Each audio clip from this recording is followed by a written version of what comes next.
Hi students, welcome back to Chemistry Made Simple. Today let's learn about redox reactions and how to balance redox reactions by oxidation number method. So redox reactions and balancing of redox reactions by oxidation number method. You know that a redox reaction is a reaction in which both oxidation and reduction takes place simultaneously. It consists of oxidation and reduction and both are taking place at the same time. Then it is called a redox reaction. And it consists of two half reaction. One is oxidation half reaction and the other one is reduction half reaction. And to balance by oxidation number method, you need to keep in your mind that increasing oxidation state represents an increasing oxidation state represents oxidation. Just keep the idea of oxidation, that increase in oxidation state represents oxidation and a decrease in oxidation state represents reduction. So these are the ideas you need to keep in your mind before you start balancing redox reactions by oxidation number method. So let's start.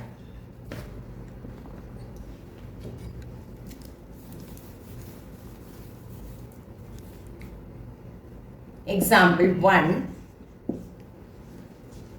Dichromate ion reacts with Cr2O7 2 minus. Dichromate ion reacts with sulfite ion giving chromium 3 plus ion plus sulfate ion. So look at the question. Dichromate ion reacts with sulfite ion in acidic medium. So the solution is acidic. So we can write H plus over the arrow mark, giving Cr3 plus and SO4 2 minus. This is the question. Okay. So here to balance this by oxidation number method, there are some simple steps. You arrange those steps in your mind one by one, then very easily you can balance redox reaction.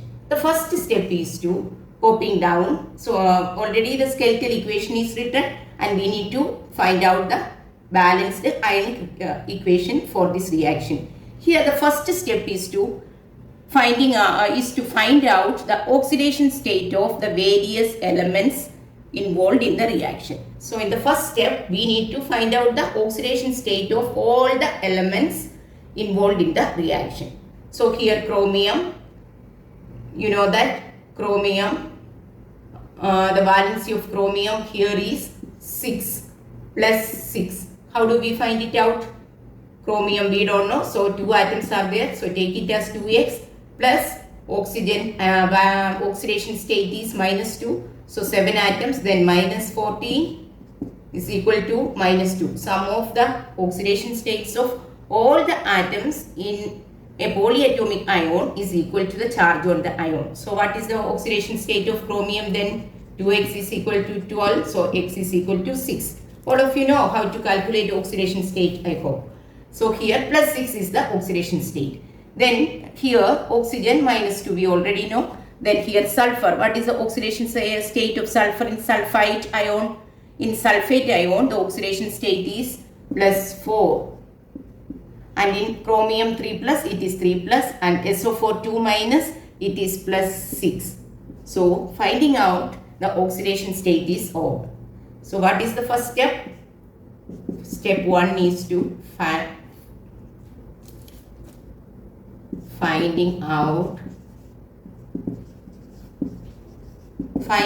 the oxidation states of all atoms involved in the reaction. Now the second step is to identify those atoms whose oxidation states are changing. Identify those atoms whose oxidation states are states are changing. That is the second step.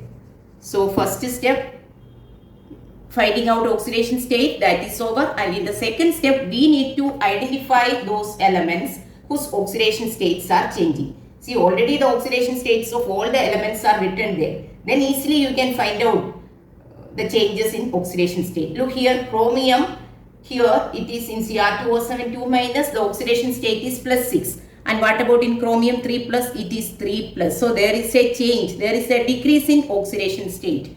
So here to here, there is a decrease in oxidation state. And this decrease in oxidation state, see, Cr2O7 2 minus has become Cr3 plus. Here +6 and here +3. There is a decrease in oxidation state. And what do we call that? Reduction. Decrease in oxidation state is known as reduction. And look at the other half reaction. SO3 2 minus, here sulfur is in an oxidation state of +4. SO3, that has become SO4 2 minus, here oxidation state is +6. So +4 has become +6. That means there is an increase in oxidation state. Increase in oxidation state is oxidation. So here we have learned that an increase in oxidation state represents oxidation reaction, and a decrease in oxidation state represents a reduction reaction. So here we can say that the dichromate ion is reduced to Cr3 plus, and the sulfate ion is oxidized to sulfate ion, isn't it? So identify those atoms. So chromium and sulfur are the two atoms whose oxidation states are changing. Now, so chromium and sulfate. Now, if there is a change in the oxidation state, and what you need to do is you need to balance the number of atoms whose oxidation states are changing. Here chromium is changing, the oxidation state has changed. So you need to balance the number of chromium atoms on LHS and RHS. How can we balance the number of atoms if they are different? By putting various coefficient. Here on LHS there are 2 chromium atoms, and on RHS there is only 1. So how do we write it then? Cr2. So what is third step? Balance the number of atoms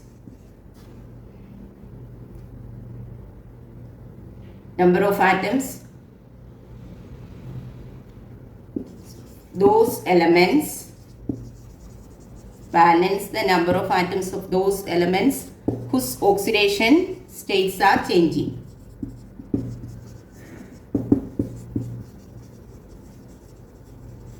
Whose oxidation states are changing. That is the next step.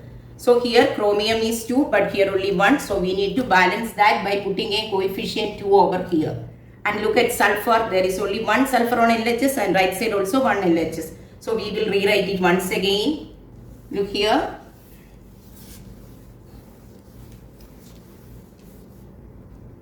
Cr2O7 2 minus plus SO3 2 minus 2Cr3 plus SO4 2 minus, and here chromium +6, here sulfur +4, and here sulfur +6, and here we put a coefficient of 2 because chromium is an atom whose oxidation state is changing, and the number of atoms on LHS and RHS were not same. To make them same, we put a coefficient of 2 here. Now sulfur is same, so no need to add any coefficient in front of that. This is the this was the fourth step. And in the next step, you need to find out the change in oxidation state. See here, chromium is undergoing reduction, and look here plus. Each chromium atom has an oxidation state of +6. So 2 chromium atoms, the oxidation state will be +12. Isn't it? Here what is the charge? +6. So what is the difference in charge? +12 and +6. There is a difference of 6. Isn't it? Similarly, sulfide to sulfate. Here +4 and here +6. What is the difference in oxidation state? There is a difference of 2 here, isn't it? So finding out those differences in oxidation states of those elements or those atoms whose oxidation states are changing. Here chromium plus 12 and in this side it is plus 6. So we can see that there is a difference of 6, and here in sulfide to sulfate, sulfur plus 4, here plus 6. So in the oxidation state of sulfur there is a difference of 2. So look here, now what we need to do is, in the next step we need to make the difference in oxidation states same. So here plus 6 and here plus 2. How to make it 6? To make it 6, multiply this by 3, isn't it? So we can write it like this: Cr2O7 2 minus plus 3SO3 2 minus, in acidic solution give rise to 2Cr3 plus, and here also 3 you need to multiply, 3SO4 you need to put a coefficient of 3, 3SO4 2 minus. Now look here, the oxidation states have become same. Hope you understood that. Then what is the next step? In the next step what you need to do is find out the total charges. So here Cr2O7 2 minus. How many minus charges are here? Here Cr2O7 2 minus, there is 2 minus charge. Here sulfate 3 into 2, that means 6 minus charge. Here 2 negative charges on the top. Here 3 into 2 minus 6 negative charge. So total how many? 8 negative charge. And here 6 positive charges, 2 into 3 plus 6 positive charge, and here 3 into 2 minus 6 negative charge. So the total sum of charges will be 0 here. So the net charge is 0, because plus 6 and minus 6 will make it 0. Here 2 minus and 3 into 2 minus, total 6 minus 8 negative charges. So here there is an extra charge of 8 on the LHS side, 8 negative charges extra, and the reaction is carried out in acidic medium. So to nullify the effect of that 8 negative charge, we need to add 8H plus on this side, 8H plus, because the reaction is carried out in acidic solution. So if it is in acidic solution, 8H plus, because acid is a proton donor, isn't it? 8H plus ion. And now what is the task? We need to balance the number of hydrogen atoms and oxygen atoms. Here 8H hydrogen ions. So how to balance the number of hydrogen atoms? On the other side, we can add enough number of water molecules. So here 8 hydrogen atoms. So how many water molecules can contribute 8 hydrogen atoms? 4 water molecules can contribute 8 hydrogen atoms. So on the opposite side, to balance the number of hydrogen atoms, add 4 H2O. So 4 H2O will give rise to 8 hydrogen atoms, isn't it? So 8 hydrogen atoms on the LHS, and on the RHS 4 H2O. Now we need to check the number of oxygen atoms. Here 7 oxygen plus 9, 16 oxygen is coming this side. Here how many? 4 3s are 12. 12 plus 4, 16 oxygen on the right hand side. So here oxygen atoms are same. Chromium 2, here chromium 2, here 3 sulfur, here 3 sulfur, 8 hydrogen, and total 16 oxygen atoms. So this reaction is balanced now. This is an example for a balanced redox reaction which is carried out in acidic solution, acidic medium. So in acidic medium, we can add H plus ions to balance the charges, and also to balance the number of hydrogen and oxygen atoms, we can balance by adding enough number of water molecules, equal number of water molecules. MnO4 minus reacts with bromide ion giving manganese dioxide and bromate, bromate ion, that is BrO3 minus. So look here, this is the second one. Permanganate ion reacts with the bromide ion in basic medium, basic solution. Then we will write OH minus. Bases contain hydroxide ion. So OH minus represents basic medium. So permanganate ion MnO4 minus reacts with, and all these are in aqueous solution, isn't it? In aqueous solutions only ions can be produced. So here permanganate ion reacts with bromide ion, giving manganese dioxide and bromate ion. So what is the first step? Finding out oxidation states. Here what is the oxidation state of manganese in permanganate ion? It is MnO4. 4 to oxidation state of oxygen is -2. So what is the oxidation state? X minus 8 equals -1. So X is equal to +7, isn't it? That is how we calculate oxidation state. So here +7. Bromide, what is that? -1. Bromide ion, it is -1, already given. Then manganese dioxide, what is the oxidation state of manganese? It is +4. And in bromate ion, BrO3 minus, what is the oxidation state? It is +5, that of bromate. So look here, we got oxidation state of all the atoms involved in the reaction. In permanganate ion, manganese in +7 and bromide -1. In manganese dioxide, manganese in +4, and in bromate ion, bromine is in +5. So we have found out the oxidation states of all the atoms involved in the reaction.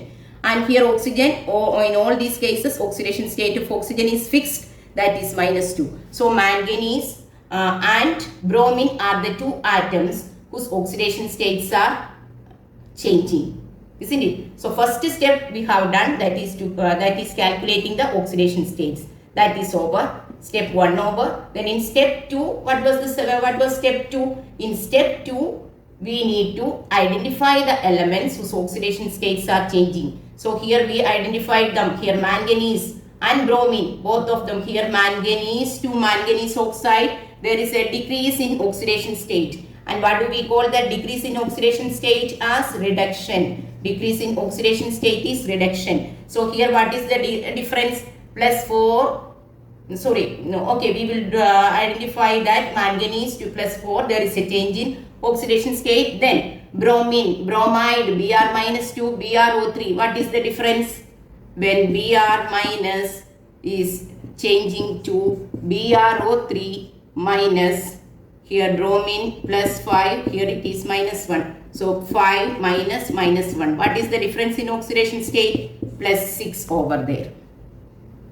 Isn't it? So here bromine is also undergoing change in oxidation state. So second step, we identified those elements whose oxidation states are changing. So I will rewrite this equation once again. MnO4 minus plus Br minus gives MnO2 plus BrO3 minus. Okay. So here what is oxidation half reaction? MnO4 minus +7 to +4. So this is reduction. And what is the difference? A difference of +7 to +4. Difference is +3. And here bromine to bromate. Here here +5, here -1. So the difference is 6. There is a difference of 6 between the oxidation state. In the third step, what we need to do? We need to find out the difference in oxidation states. See here in the reduction process, there is a difference of +3, and here there is a difference of there is a difference of 6. So how to make them same? How can we make them same? If we multiply this by 2, we can make them same. So we need to multiply this reduction half reaction by 2. So how do we do that? Add a coefficient 2 here, 2 MnO4 minus, then 2 MnO2. Then we can make the difference in oxidation states same. So step 1 over, step 1 finding out oxidation state, then step 2 identifying elements whose oxidation states are changing, then checking whether there is any difference in the number of atoms of those elements whose oxidation states are changing. Then in the next step, fourth step, finding out the difference in oxidation states and making them equal. So we have done that also. Then how do we make them same? By, see here 6 and here 3. So multiply this by 2. We can make them same. 2 MnO4 minus plus Br minus gives 2 MnO2 plus BrO3 minus. This is what we have done. Then what is the next step? In the fifth step, what do? We need to find out the total charges. So here 2 MnO4 minus. So what is the total charge? 2 minus charge. Here Br minus 1 negative charge. So what is the total charge over here? There are 3 negative charges. And here the reaction is carried out in basic media. So look here children, now on the right hand side, what is the total charge? 2 MnO2. That means here there is no charge. On MnO2, no charge. It is a compound. And here BrO3 minus, there is only 1 negative charge. So 3 negative charges and here there is only 1 negative charge. That means 2 extra negative charges on the LHS. Then how do we nullify those extra negative charges? By adding equal number, the number that is needed to nullify how many? The difference between my 3 negative charge and 1 negative charge. That is 2 charges extra here. And an equal number of extra negative charges on this side. 2 OH minus comes over here. Here already there is 3 negative charges. Here there is 1 negative charge. That means 2 extra over here. Here 2 charges were less. So 2 extra OH minus we are adding on the right hand side. Okay, right hand side, because OH minus ion carry negative charge. So now total 3 negative charges over here. The charges are equalized. Now what is the task? We need to balance the number of hydrogen atoms. To balance how many hydrogen atoms, what we can do? We can add enough number, adequate number of water molecules. Here 2 hydrogen atoms. How many molecules are water? How many molecules of water are needed to give 2 hydrogen atoms? 1 molecule of water enough. So add 1 molecule of water. Then in the next step, you need to balance the number of oxygen atoms and count the number of oxygen atoms. See, look here 8 oxygen plus 1, 9 oxygen. Here 4 plus 3, 7 plus 2, 9 oxygen atoms. 2 hydrogen atoms. Hydrogen atoms also balanced. And manganese, 2 manganese, 2 manganese. Bromine, 1 bromine, 1 bromine. So all the atoms are balanced. So this is a balanced redox reaction, happens in basic medium. Since it is basic medium, to balance the number of negative charges, we have added equal number of hydroxide ions. We can add enough number. How many numbers are needed? Those many hydroxide ions. Then in the next step, to balance hydrogen and oxygen, add enough number of water molecules. Here 2 hydrogen atoms. So 1 molecule of water can contribute 2 hydrogen atoms. So 1 molecule of water is enough. Then count the total number of oxygen atoms on the LHS, and that should be, you need to make them equal to the number of oxygen atoms on the right hand side. So this is how we do the balancing of redox reactions.